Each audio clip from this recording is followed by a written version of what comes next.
웨이크업! 다들 안 자고 열심히 공부하고 있죠? 지금 시간은 밤 12시가 조금 넘었네요. 이 시간에 여러분을 위해 동영상을 찍고 있습니다. 물론 좀 전까지 게임을 좀 하다 왔어요. 다 알고 있죠? 자, 이번 시간에는 여러분들이 연력학에서 가장 중요한 핵심인 연력학 제1법칙을 학습하시기 전에 꼭 알아두셔야 되는 이상기체의 내부 에너지와 이상기체의 일에 대해서 한번 설명해 보겠습니다. 자, 이상기체 내부 에너지. 단어가 조금 생소하죠? 이 이상기체 내부 에너지. 이게 여러분이 알고 계신 바로 뭐냐면 이상기체의 역학적 에너지라는 겁니다. 잘 보이죠? 여기 있는 단어 ED. 다이나미컬 에너지입니다. 역학적 에너지. 가끔가다 선생님이 왔다 갔다 하면은 매 강의마다 얘기하지만 초점이 가끔 흐려질 때가 있는데 5초 이상만 좀 더 보세요. 그러면 다시 내 초점이 잡힐 겁니다. 자, 이상기체의 내부 에너지. 다른 말로 역학적 에너지. 여러분이 잘 알고 계신 역학적 에너지는 바로 운동 에너지 플러스 위치 에너지의 합이죠. 그죠? 근데 이상기체의 내부 에너지. 이상기체라는 거는 정의가 뭡니까? 그죠? 분자 간의 인력이 0이죠, 0. 그리고 충돌이 일어날 땐 완전 탄성 충돌을 한다는 기체죠. 즉, 이상기체 같은 경우에는 자, 이런 설명 한번 들어보세요. 내가 지금 여기 위에 서 있죠. 지구가 나를 당겨주는 인력이 존재하기 때문에 나의 중력에 의한 위치 에너지라는 게 나타납니다. 그리고 지구가 여기 있고 지구 주위를 돌고 있는 달을 보시면 지구가 달을 당겨주는 만류 인력 때문에 만류 인력에 의한 위치 에너지가 생겨나죠. 즉 인력이라는 게 존재해야 되는데 그래야 위치 에너지가 생기는데 이상기체는 분자 간의 인력이 없기 때문에 여기에 있는 위치 에너지 값이 얼마나 됩니까? 그쵸, 0이 되죠. 다시 말해서 이상기체의 역학적 에너지는 운동 에너지밖에 없죠. 그리고 이상기체의 이 역학적 에너지를 다른 말로 표현해 주는데 그걸 내부 에너지라고 한다는 겁니다. 이때 이니셜 표현을 조금 다르게 쓰는데 그 이니셜을 왜 이 이니셜을 쓰는지 많이 찾아봤는데 이유가 나와 있잖아요. 그냥 뉴턴이 이게 마음에 들었나 보죠. 그래서 그거까지 선생님이 설명을 해드리지 못하고 요 내부 에너지의 이니셜은 앞으로 계속 U를 쓰게 될 겁니다. U. 자, 그래서 여기다 정의를 내려보겠습니다. 이상기체의 내부 에너지 U는 자, 역학적 에너지고 역학적 에너지는 운동 에너지가 없고 다시 운동 에너지가 없는 게 아니죠. 위치 에너지가 0이고 운동 에너지만 존재합니다. 자, 운동 에너지는 여러분이 저번 강의에서 보셨듯이 뭐였습니까? 2분의 3 K T였죠? 그죠? 운동 에너지 운동만의 함수였죠? 자, 그러면 뭐 끝난 거랑 다름없죠. 이상기체의 내부 에너지는 운동 에너지고 2분의 3 KT. 자, 근데 여기서 조금만 더 추가하자면 이 K가 바로 볼츠만 상수였죠? 저번 시간에 기억이 나시죠? K 값은 볼츠만 상수였고 바로 N0분의 R이었습니다. 여기서의 N0는 아보가드로의 수였고 6 곱하기 10의 23승계. 그 다음에 R은 기체 상수였죠. 그죠? 자, 그러면은 여기에 평균 운동 에너지니까 발을 꼭 붙여야 되겠죠? 자, 이상기체의 내부 에너지 U는 2분의 3 KT. 여기서 K는 볼츠만 상수 N0분의 R이 됩니다. 자, 여기서 조금 약간 수식적인 변형관계를 조금 여기다가 대입을 해줘야 되는데 자, 지금 요 이상기체 한 개만의 내부 에너지죠? 그죠? 2분의 3 KT라는 건. 근데 어떤 부피 안에 이상기체가 몇 개가 들어있을지는 모르는 일이죠. 그래서 이상기체가 N개가 들어간다면 그 N개의 총 내부 에너지를 우리는 구해줘야 됩니다. 그래서 요게 만약에 이상기체 한 개라면은 N개로 한번 확장시켜 보겠습니다. 즉 어떤 부피 안에 이상기체의 내부 에너지 U는 2분의 3 KT에 곱하기 N개를 넣어줘야 되겠죠. 이게 N개일 경우에 이상기체의 내부 에너지가 됩니다. 됐죠? 근데 여기에 위에 써있는 볼츠만 상수를 여기다가 집어넣어 보겠습니다. 집어넣으면은 2분의 3, 그 다음에 K 값은 N0분의 R, 그 다음에 T 곱하기 이상기체 N개가 되겠죠. 맞습니까? 자, 그러면 저번 시간에 여러분이 그 이상기체의 운동 에너지를 서술할 때 이런 식이 하나 있었습니다. 요 강의 초반부에도 내가 설명했듯이 아보가드로 횟수로 갖고 있는 지금 이상기체의 개수를 나눠주면 뭐였습니까? 바로 그쵸, 몰수였죠. 자, 그러면 수식을 여기다가 집어넣으면 뭔가 조합이 될 것 같죠? 자, 요번에는 이렇게 한번 집어넣어 보겠습니다. 여기 N개가 있으니까는 아보가드의 수 N0를 우항으로 넘긴 다음에 대입해 보겠습니다. 그럼 대입을 하면은 자, 2분의 3에 그 다음에 곱하기 N0분의 R 곱하기 온도 T 곱하기 이상기체의 개수는 몰수 곱하기 아보가드로의 수. 이렇게 쓸 수 있죠. 그러면은 여기에 있는 N0하고 N0하고 없어지고 결국에는 2분의 3 N R T라는 식이 나옵니다. 어서 많이 본 식이 나왔죠? 그래서 이상기체의 내부 에너지 U는 정의합니다. 2분의 3 몰수 R 곱하기 기체상수 다시 몰수 N 곱하기 기체상수 R 곱하기 온도 T가 되겠죠.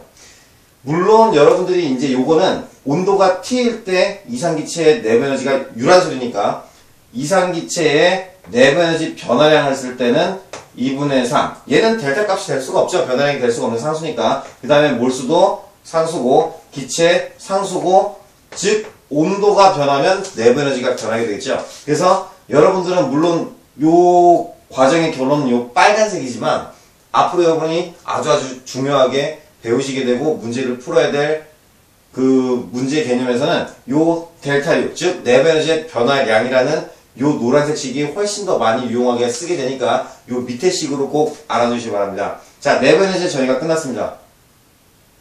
괜찮죠? 자, 그럼 요번에는 이상기체 1로 한번 넘어가 보겠습니다.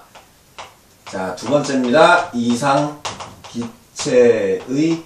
1입니다. 1. 왜 이상기체 1이라고 쓰냐면 이상기체는 1을 자기가 할 수도 있고 1을 받을 수도 있죠. 또는 1을 안 할 수도 있죠. 그래서 이상기체 1이라고만 일단 적었습니다. 요번 시간에는 좀 강의가 빨리 끝날 거예요. 요 내부 에너지하고 1.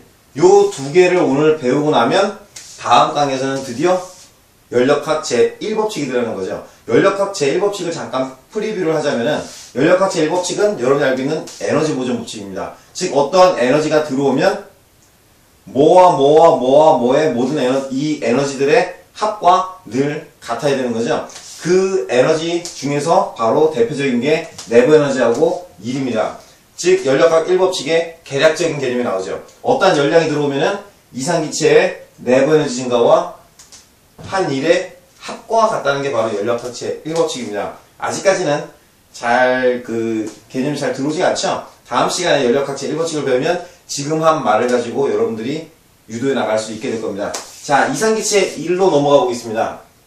자, 1. 여러분이 선행학습이 조금 되어 있어야 되는 게 뭐냐면 1에 대한 개념을 좀 알고 계셔야 되는데 1은 워크의 약자로 W를 쓰죠. 그리고 1의 공식이 뭐였냐면은 바로 힘 곱하기 이동 거리였죠. W는 Fs. 기억나시죠?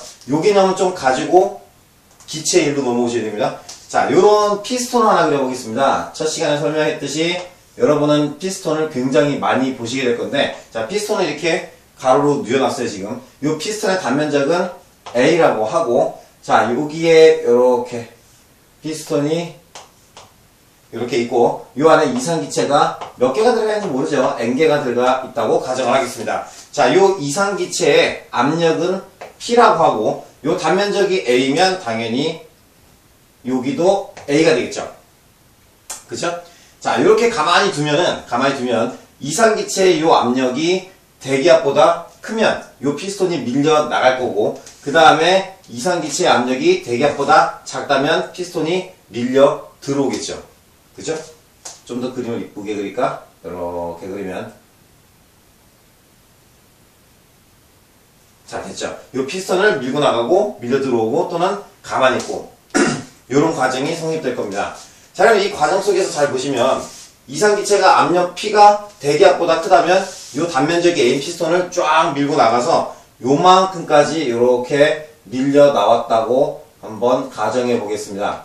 자, 요렇게 흰색에서 파란색으로 요만큼 밀고 나갔는데 요때 밀려 나간 이 거리 있죠? 요 빨간색 피스톤이 밀려 나간 거리를 델타 L. L은 랭스의 약자입니다. 길이란 소리죠? 델타 L만큼 밀려 나갔습니다. 자, 그럼 이때 여러분이 알고 있는 이 역학의 개념으로 1을 한번 계산해 보겠습니다. 그러면은 이상기체가 한 1은 힘 곱하기 이동거리인데, 자, 힘하고 이동거리 개념 벌써 나왔죠? 이동거리는 델타 L만큼 밀고 나갔고, 요때 이상기체의 힘, 요 이상기체들이 요 단면적 A인 벽면에 탕탕탕탕 튀기면서 힘을 가하죠, 힘. 그래서 그 힘이 바로 뭐였냐면 단위 면적당 가한 힘, 압력이었죠, 압력. 그죠? 여기다가 쓴다면, 자, 이상기체가 요 단면적 A인 벽면에 가한 힘, 압력으로 표현하면은 단위 면적당 가한 힘이죠. 맞죠? 자, 그대로 대입하면은 F 대신에 PA로 한번 대입해 보겠습니다. 그러면은 압력 곱하기 단면적 F 값 대신에 대입한 거고, 그 다음에 이동거리는 델타 A 되겠죠. 그죠? 여기서 잠깐 다시 이렇게 한번 써보겠습니다. 압력 P 곱하기 단면적 곱하기 길이 변화 델타 L. 여기 있는 가로로 지금 묶어놨는데, 여기 있는 가로를 잘 보시면, 그죠? 눈치가 있는 학생들은 벌써 보일 겁니다. 원통형 피스톤이 있고, 단면적이 A고, L만큼의 길이 변화. 즉, 자, 다른 색깔로 빨간색으로 한번 해볼까? 여기 있는 요 부피 변화죠. 그죠? 단면적이 A고, 길이가 델타 L. 즉, 원통의 높이. 이렇게 세워서 보면, 원통의 높이가 델타 L인 요 빨간색 빗금친 면적, 즉 부피 변화가 되겠죠. 부피 변화. 즉 여기는 델타 V로 쓸 수가 있을 겁니다. 자, 그러면은 이렇게 P 델타 V 끝났죠. 요게 바로 이상기체가 압력 P로 부피 변화를 일으켰을 때 한 일이 되는 거죠. 자, 얘도 빨간색으로 정의를 한번 마지막 결론을 써보겠습니다. 이상기체가 한 일 W는 P 델타 V. 자, 처음부터 여기서 뒤늦게 써서 약간 미안하긴 한데, 처음부터 이상기체가 한 1의 변화량이죠. 가만히 있으면 1을 한 게 아니니까. 그죠? 1의 변화량 델타 W는 F 곱하기 S. 여기서부터 이렇게 시작했어야 되는데, 지금 무슨 말이냐면 맨 마지막 요식에 델타를 붙여주겠다는 소리입니다. 1의 변화량은, 즉 이상기체가 1을 받든지 1을 안 받든지, 델타 W가 0이면 아까 처음에 얘기했던 1을 하지 않은 경우고, 델타 W가 0 이상이면, 그죠? 1을 한 경우고, 델타 W가 0 이하면 1을 안 한 경우가 되겠죠. 1을 받은 경우가 되겠죠. 이해갑니까? 자, 그래서 여기다가 델타 W가 만약에 0이면 1을 안 한 게 되는 거고, 그 다음에 델타 W가 0 이상이면 이상기체가 주체가 되었고 1을 한 경우고, 그 다음에 델타 W가 0 이하면은 오히려 대기압이 이상기체의 기압보다 컸기 때문에 피스톤이 밀려 들어온 경우라 그랬죠. 얘는 그래서 1을 받은 경우가 됩니다. 이해 가십니까? 자, 여기서 끝내지 마시고, 자, 그래프를 한번 그려보겠습니다.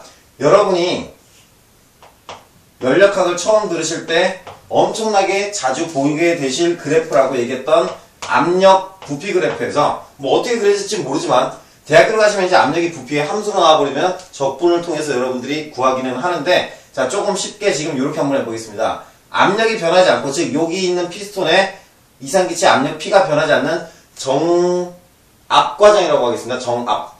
압력이 일정한 과정. 정압 과정이라고 한다면은 부피가 쭉 변해도 압력이 일정한 이런 과정 속을 보신다면은, 그래프가 나오면 내가 늘 강조하는 기울기하고 면적을 해석해봐야 된다고 얘기했었죠. 뭐 기울기가 0이니까는 기울기가 의미하는 건 없으니까 해석을 안 해도 되지만, 면적을 한번 해석해 보겠습니다. 자, 뭐 여기 파란색까지 요거만큼만의 면적을 구해보면은 굉장히 쉬워졌죠?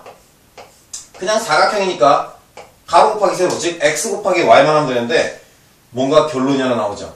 여기에 있는 면적을 구하면, 면적을 구하면 y 곱하기 x, 이게 면적의 의미니까 y는 압력 P고 x는 여기서부터 여기까지의 부피 변화죠. 델타 V가 될 겁니다. P 델타 V, 요런 개념이 나오죠. 즉 뭐가 됩니까? 면적이 P 델타 V. 여기 있죠? 이상기체가 한 1의 양이 되는 거죠. 델타 W. 즉 압력 부피 그래프에서 그래프의 RM 면적은 1이 된다는 소리입니다. 이해 가십니까? 조금 다른 경우로 설명을 해보면, Y축이 압력 P고, 그 다음에 X축이 부피 V라면은, 여러분이 알고 있는 등온 과정을 보시더라도, 자, 이거는 무슨 의미입니까? 압력이 부피에 관한 함수기 때문에, 부피가 변하면 압력도 따라 변하는 거죠. 뭐, 어찌됐든 간에, 자, 여기 있는 이 점에서 여기 있는 이 점까지, 여기를 A라고 하고, 여기를 B라고 한다면은, 이 노란색 등온 곡선을 타고 이상기체가 부피 변화를 일으킨다면, 그렇죠. 여기에 RM 면적, 즉 빗금친 이 노란색 면적도 뭐가 됩니까? 그렇죠. 무조건 압력과 부피 그래프에서 그래프의 RM 면적은 1이 돼야 되죠. 1. 얘는 대수학적으로 구할 수는 없습니다. 얘를 구하면은 얘도 어찌됐든 간에 압력의 변화량, 적분 기억나죠? 수학 시간에 배운 거.